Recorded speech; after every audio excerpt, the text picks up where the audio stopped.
네, 로펌 머스트노의 조우성 변호사입니다. 자, 오늘은 그 검경 수사권 조정에 대한 말씀을 좀 드릴게요. 2021년 1월 1일부터 검경 수사권 조정이 되어서, 그러니까 이 검경 수사권 조정이 된다는 얘기는 기존의 형사소송법과 검찰청법이 좀 바뀌었어요. 드라마나 영화에서 자주 나오는 경찰과 검찰의 갈등. 제가 예전에 재미있게 본 거 조승우 씨, 배두나 씨 주연의 그 비밀의 숲이라고 하는 드라마에 보면 그 검경 수사권 독립에 관한 게 아주 첨예하게 다루어지더라고요. 그리고 예전에 그 유승범 씨가 검사로 나온 부당거래라고 하는 그 유명한 영화에도 검찰과 경찰의 그 어떤 서로 간의 갈등 같은 게 많이 나오는데, 서로 간의 불신이 있는 조직이 두 조직인데, 어떻든 이번 2021년 1월 1일부터 법이 바뀌면서 경찰의 수사권 파워가 세졌고 검찰은 대폭 좀 줄어들었죠. 그래서 이 뭐 꽤나 복잡한 내용인데, 이런 실제 현장에서 제가 이런 법률 자문 업무를 하면서 민원인들 입장에서 가장 궁금한 내용들만 중심으로 좀 설명을 드릴게요.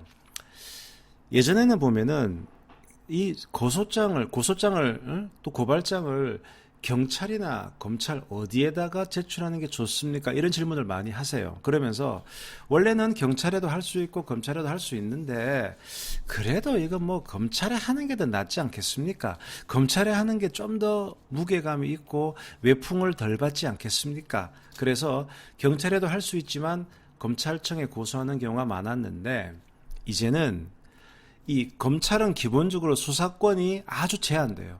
수사권이 제한된다는 얘기는 모든 범죄에 다 수사를 할 수 있는 것이 아니고, 검찰은 요런 범죄에 대해서만 수사할 수 있다라고 딱 제한을 뒀어요. 그러니 검찰에게 수사권이 없는 사건에 대해서는 검찰에 고소장을 제출할 수가 없는 겁니다. 그러면은 검찰이 수사를 할 수 있는 범죄는 뭐가 있을까? 그게 크게 6대 중요 범죄라고 하는데, 뭐 간단히 얘기하면 말 그대로 중요한 범죄에 대해서만 검찰에게 수사권이 있는 거예요. 우선 부패 범죄, 그러니까 주로 뇌물죄, 변호사법 위반, 뭐 정치자금법 위반 이런 거고요. 두 번째가 경제범죄인데, 경제범죄 중에는 이제 사기, 횡령, 배임 이런 것들은 5억 이상, 그러니까 5억 이상의 고액 사기, 횡령, 배임에 대해서만 검찰에게 수사권이 있고요. 그 다음에 경제범죄 중에는 뭐 산업기술 유출이라든가 영업비밀 침해, 공정거래법 위반 이런 것에 대해서만 검찰에게 수사권이 있고요. 세 번째가 공직자 범죄, 그러니까 뭐 직무유기라든가 직권남용이라든가 공무상 비밀누설 이런 건데, 이것도 모든 공직자가 아니고 주요 공직자. 그러니까 이게 주요 공직자라고 하면 뭐 공직자윤리법상 재산 등록이 의무가 되어 있는 사람들이 있거든요.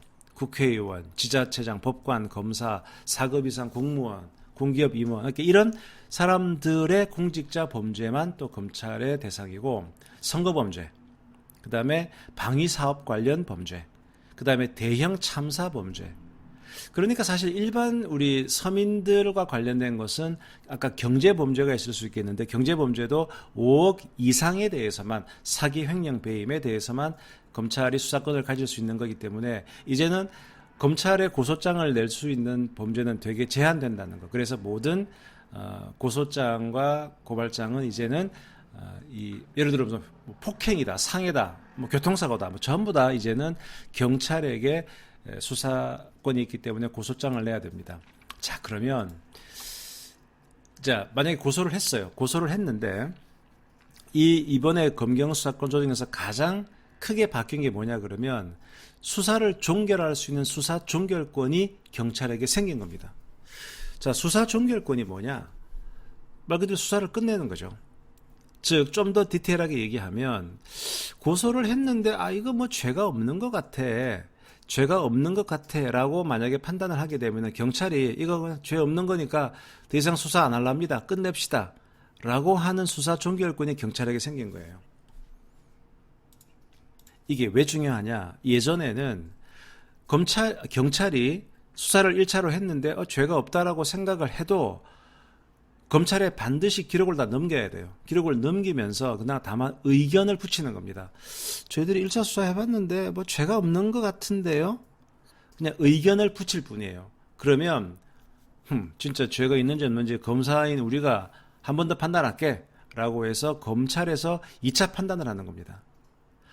그러면 이제 만약에 고소를 당한 입장에서는 열심히 경찰 단계에서 대응을 했는데, 그래서 경찰에서는 혐의 없음으로 올라갔는데 검찰에 다시 불러요. 그러면 다시 검찰청에 가서 막 조사를 받고 조사에 임하는 그런 경우가 있는데, 이제는 그게 아니고 뭐 2번씩이나 괴롭히노. 그래서 경찰에서 그냥 수사가 문제가 없다라고 끝나면 경찰이 그냥 수사를 끝내버리고 사건을 그냥 끝내버리는 거예요. 검찰까지 안 가는 겁니다. 그러니 이렇게 죄가 없는 사건일 경우에 경찰이 수사를 끝낼 수 있는 수사 종결권이 있다는 것이 이번 검경 수사권 조정의 가장 큰 특징이에요. 자, 그러면 고소를 했는데 경찰이 사건의 수사를 마친 다음에 판단은 2개 중에 하나겠죠. 이거 죄가 있네? 또는 이거 죄가 없네? 그러면 죄가 있네라고 판단을 하면 어떻게 됩니까? 죄가 있네라고 판단을 하면 이거는 무조건 다 검찰로 보내야 돼요. 죄가 있네라고 판단을 하면. 왜냐? 죄가 있으면 결국은 처벌을 받겠죠. 벌금형이 되든 뭐 징역형이 되든. 그 처벌은 누가 내릴까요? 처벌을 내리는 주체는 경찰도 아니고 검찰도 아니고 법원이에요. 그러니 법원에다가 이 사람 이것 좀 처벌해 주세요라고 보내는 것을 기소라고 해요. 기소. 기소는 여전히 검찰만 가져요. 검경 수사권이 독립이 되었다 하더라도. 그러니까 기소는 계속 검찰이 독점을 합니다. 원래 사실 경찰이 기소권도 좀 달라 그랬거든요. 간단한 사건은 우리한테 기소권도 주세요. 근데 그거는 받아들여지지 않아서 무조건 죄가 있다라고 판단하면 법원으로 보내야 되는데, 그 법원으로 보낼 때 반드시 검찰을 거쳐야 하는 겁니다. 그래서 죄가 있다라고 판단을 하면은 검찰로 일단 보낸다. 그러면 검찰은 그 기록을 딱 보고 수사 잘 했네. 그러면 바로 기소하면 되는 건데, 그게 아니고 이거 좀 보완 수사가 필요하다. 그러면 다시 경찰에다가 요거 좀 보완 수사 뭐 좀 더 해주세요. 좀 수사가 약합니다. 뭐 이렇게 할 수는 있어요. 자, 가장 달라진 것이 아까 말씀드린 대로 경찰이 이거 뭐 수사해보니까 죄가 없네 라고 해서 죄가 없을 경우에는 검찰로 안 보내요. 그래서 검찰로 보낸다는 것을 송치, 송자가 보낼 송자거든요. 송치해야 되는데 뭐 보낼 필요 없네. 그러면은 경찰은 송치하지 않는 불송치 결정을 하는 겁니다. 그럼 만약에 여러분들이 고소를 당해서 경찰에 1번 가고 2번 가고 막 조사를 했는데 나중에 경찰로부터 내가 불송치를 됐구나.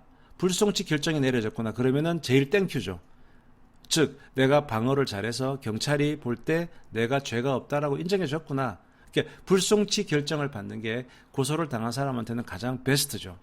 반대로 나는 말이야 죄가 있다고 생각해서 고소를 했는데 뭐야 경찰이 죄가 없다라고 불송치 결정을 해.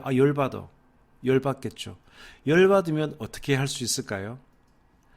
이때 고소인 등은 이의 신청을 할 수 있어요. 이의 신청을. 경찰서장에게 이의 신청을 하는 거죠. 난 분명히 죄가 있다고 고소했는데 저 박경사는 조사를 좀 부실하게 해가지고 말입니다. 불송치 결정을 내린 거예요. 나 억울합니다. 다시 조사하게 해주세요. 라고 이의 신청을 할 수가 있습니다. 이렇게 이의 신청을 하면 어떻게 될까요? 그러면 이의 신청서가 접수가 되면 그 수사를 담당했던 박경사는 약간 열받겠죠. 아니 내가 수사를 특별히 봐준 것도 없고 나는 공명정대하게 했는데 뭔 이의 신청을 해. 하지만 일단 이의 신청이 들어오면 기록 다 싸매가지고 어디로 보내든가 검사한테 보내야 돼요. 이제 입이 툭 튀어나오겠죠. 내가 수사를 뭘 잘못해서 이의 신청했어. 자, 그러면 이제 검사는 보는 겁니다. 기록을 쭉 보고 그 다음에 이의 신청한 사람의 이의 신청을 보고, 그러면 이때 검사는 판단을 2가지를 할 수 있겠죠. 내가 봐도 똑같이 죄가 없는데? 그러면 그 사건은 그냥 끝나는 거예요. 근데 그게 아니고 이거 좀 사건이 좀 수사가 잘못된 것 같은데 이걸 왜 혐의 없음으로 했어? 문제가 있는 것 같은데? 그러면 이제 검사가 이제 경찰로 내려보냅니다. 이것을 재수사 요청이라고 해요. 그러면 보통 이제 재수사하는 요건을 씁니다. 이거 이런 점에서 참고인 조사를 좀 더 해보고, 그다음에 계좌 추적 좀 더 하고, 이름을 좀 더 해라라고 이렇게 뭐가 단서가 달려서 내려오죠. 이제 그거 받으면 이제 경찰은 약간 더 열받겠죠. 아니 뭐 수사를 뭐 더 해야 돼? 자 그러면 하지만은 경찰 입장에서는 내가 이것도 놓친 게 있구나. 뭐 어떻든 경찰은 검사로부터 내려온 재수사 요청에 따라서 한 번 더 이렇게 수사를 합니다. 그럼 수사를 하면 두 가지가 있겠죠. 이거 수사를 해도 뭐 이거 문제 없는데 이거 내가 처음에 판단한 게 맞아. 그럴 경우에는 제가 수사했는데도 역시나 이거는 저희들이 불송치 결정을 해야 될 것 같습니다. 이렇게 통보할 수도 있잖아요. 그러면 검사 입장에서는 아니 뭐야 내가 분명히 이런 좀 다시 해보라 그랬는데 또 불송치야? 뭐야 버티는 거야? 다시 재수사해 이렇게 요청할 수 있을까요? 없을까요? 안 돼요. 그러니까 검사가 경찰한테 재수사하라고는 한 번밖에 얘기를 못 해요. 그러니까 이런 점에서는 경찰이 상당히 파워가 세진 거죠. 반대로 이 수사해보니까 제가 좀 생각이 짧았네요. 이거 진짜 좀 문제가 있네요. 이제 그러면 이제 수사를 보완해서 검사에게 기록을 넘기면 검사는 이제 그것에 따라서 이제 기소를 하겠죠. 자, 그래서 결론적으로 얘기를 하면 예전에는 고소를 당한 사람 입장에서 방어를 할 때 경찰에서 방어도 잘해야 되고 검찰에서 방어도 잘해야 돼요. 그런데 이제는 경찰 수사가 너무너무 중요하기 때문에 경찰 초동 단계부터 제대로 막 대응을 해서 경찰 단계에서 불송치 결정을 받도록 하는 것이 대단히 중요하다는 거고요. 고소한 사람 입장에서는 마찬가지예요. 내가 정말 중요한 증거가 있고 뭔가 얘기하고 싶을 때 이거 경찰에서가 안 되면 검찰에서 하지 뭐 이렇게 생각하시지 마시고 내가 가지고 있는 모든 자료는 경찰에 다 내면서 경찰 초동 단계부터 확실하게 내가 뭐가 억울하다 그리고 저 사람이 뭐가 나쁘다 어필을 해야 경찰 단계에서 충분히 어필을 해서 경찰 단계에서 송치 결정을 받아야만 되지 한 번 불송치 결정을 받게 되면 그 다음부터는 스텝이 꼬여서 힘들다는 점을 알아두시기 바랍니다. 지금까지 러펌 머스트 노의 조우성 변호사였습니다.